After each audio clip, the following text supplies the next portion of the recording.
Tugboats are important to the maritime history of the Pacific Northwest because they are the workboats, they are the guts, they are the icons of our maritime history. Take it still, be found.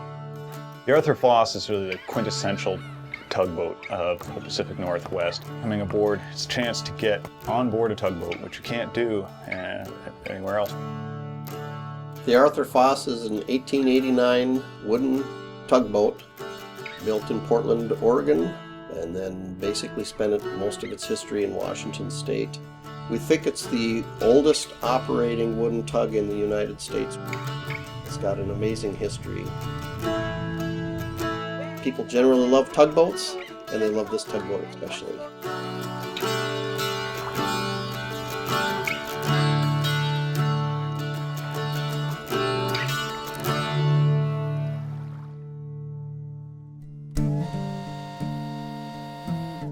In 1889. Seattle was only 40 years old at that time. Most of the Northwest was still wilderness, and these boats started operating right then, hauling barges, hauling log booms, helping other vessels get in and out of the harbor. It was involved in the Alaska Gold Rush, it was involved in World War II, it was a movie star for a short time. So it's really covered a lot of different important historical events in the Northwest. The Arthur Foss was built for the Oregon Railway and Navigation Company for the primary purpose of assisting and towing sailing ships across the Columbia River Bar into Astoria.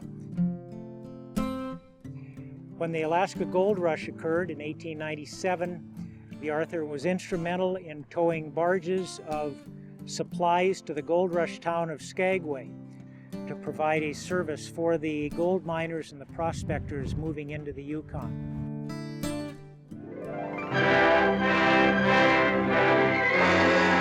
In 1929, the Foss Tug and Launch Company purchased this boat, which was called the Wallowa. One of the first things to do with the vessel, once they paid it off, they chartered it to MGM Studios to film Tugboat Annie. Well, the 1933 Tugboat Annie film was produced right here in Lake Union, and so it was a very important film. The movie was based upon the short stories in the Saturday Evening Post by Thomas Riley Raine. It was said that Raine patterned the whole series after Thea Foss and the Foss Company. These stories of this gregarious woman who was a captain of a tugboat in Puget Sound in the mythical city of Seacoma, and had all these adventures and was up and down the coast and wrangling with other tugboat skippers to get the business and racing them out to meet the sailing ships. By golly, it's a race, mister. These Puget Sound tugboats sure go after the business.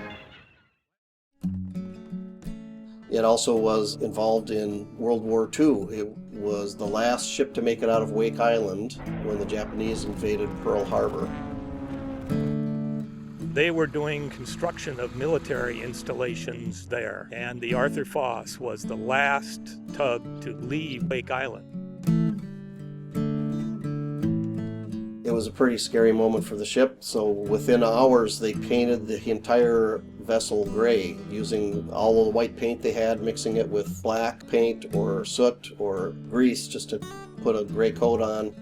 And they had just enough fuel to go straight to Hawaii, so they didn't know at any moment where the Japanese Armada was coming from, so that they were always worried it was going to come right over the horizon and they'd be smack in the jaws of the Japanese Armada. But they did indeed make it back to Pearl Harbor, running pretty much on fumes. The Justine Foss was also at Wake Island. Its crew was captured. The captain was beheaded. And Drew Foss was aboard as a crewman of the Justine Foss. And he was held captive in a Japanese prison camp for the entire war. After the war, it came back to Tacoma. It re-entered service, working out of our Port Angeles office towing log rafts and log cribs from the log dumps on the Straits of Juan de Fuca and the Pisht River. The Arthur pretty much continued in that right up until the last day of service of July 28, 1968. We called her the Grand Old Lady back when I was a kid. During the summer, you couldn't get on the Art because all of the old timers wanted on the Art because the fish were running and they were the best trawler in the Straits of Juan de Fuca. They would put the pike poles out on each side of the Art, and they would have 6 pike poles, 3 on each side. They had them rigged so they were out just right like a fishing trawler, and they fished the whole way down.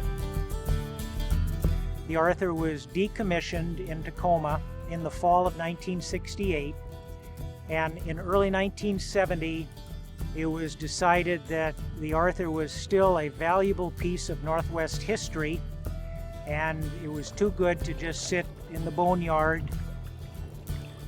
When she was retired by the Foss Company, she was acquired by Save Our Ships, which was the precursor organization to Northwest Seaport. She's been a member of the Northwest Seaport fleet for over 30 years now, stationed here at the historic ship wharf, and is an icon for many visitors to South Lake Union. Our biggest challenge, of course, is this is a 124-year-old ship made out of wood, and it's an organic material that's half submerged in water. It's really the most difficult type of museum artifact to take care of because it's exposed to the weather all the time, and the natural forces of decay are always exerting on it. And so our volunteers are on here all the time taking care of the equipment and taking care of the woodwork and trying to keep it sealed up and keep the weather and the elements from getting at it. The restoration of the ship is a pretty exciting process. One of the early things we really tackled was the restoration of the Washington Iron Works diesel engine because it hadn't been run for years. This engine it's really special and it's a big crowd pleaser. This is the largest Washington Iron Works engine in existence today. It was built by Washington Iron Works Company in South Seattle in 1934 and installed in the boat that same year. Arthur's engine is a low-speed, direct reversing, air-starting diesel. It's 6 cylinders, 6,800 cubic inch displacement per cylinder. It has to be oiled largely manually. It's said that there are 200 places to be oiled before starting the engine.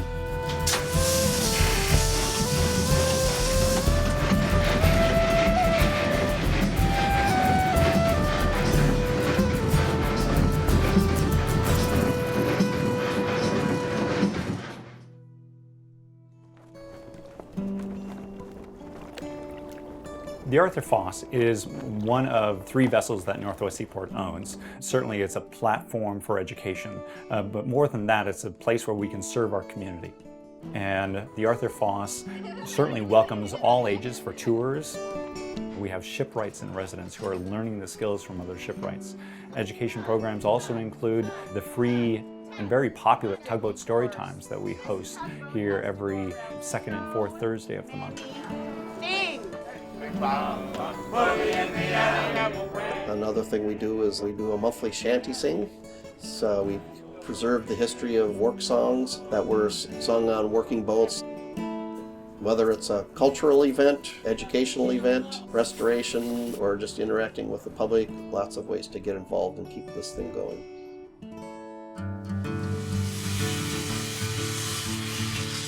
If you want to get involved with the Arthur Foss or any Northwest Seaport vessel, we have a large program, and our information for that is available on our website, wseaport.org. It takes a lot of volunteer labor to keep these vessels in good shape. So we welcome people who are interested and willing to come down and spend a Saturday afternoon doing skilled or unskilled labor. And anybody who's interested is welcome to come down and join us in keeping this vessel afloat. I think the future of the Foss lies in education and getting kids out. I think it would be great to see the Foss sailing or motoring again, taking people out, cruising around, and sort of bringing history alive. and keeping it alive for the next generation. So it's not just for us, it's for people that are coming down the road. The main thing is to keep it here and keep it functioning and keep it alive. Keep the machinery going, keep the smells coming out of the galley stove, and keep it a living place and a center where people congregate to learn about the past, learn about themselves, learn about skills, and keep the vessel going.